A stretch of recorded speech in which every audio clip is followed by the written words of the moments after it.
今日嚟實測愛馬仕 Hermes 最新出嘅貴婦粉底，質地有少少似粉霜，流動性唔係太高，用手上都好容易推開。佢上面嘅效果咧係幾靚嘅，做到油霧嗰種又帶少少光澤感嘅感覺。如果只上一層，遮瑕度係屬於偏低，俾大家睇下左右對比嘅效果。再上多一層粉底，佢嘅遮瑕度咧係可以去到中度嘅。今次我揀呢個顏色咧係比我原先嘅皮膚白少少，呢個係啱啱上完嘅效果，隔咗1個鐘之後嘅效果，到4個鐘之後嘅效果。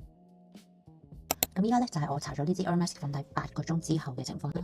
咁你可以睇到咧，佢咧係冇激粉嘅，咁都做到嗰個 second skin 嘅效果嘅。同埋咧，我今日咧淨係搽咗呢支粉底咧，咁就冇塞任何碎粉嘅。依家睇下佢嘅氧化情況先，好，抹走少少呢度。咁我啱啱呢邊再重新上咗一層粉底啦。咁其實你可以睇到佢冇乜太大嘅氧化情況嘅。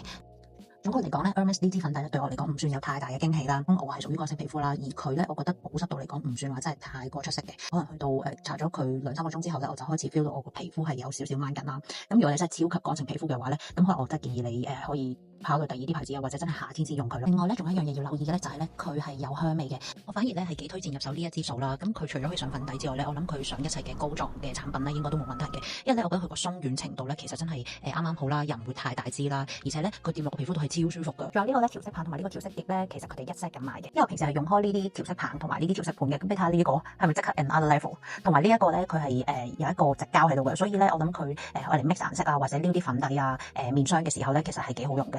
如果你有其他粉底想我做 review 嘅話咧，記住喺下邊留言俾我啦。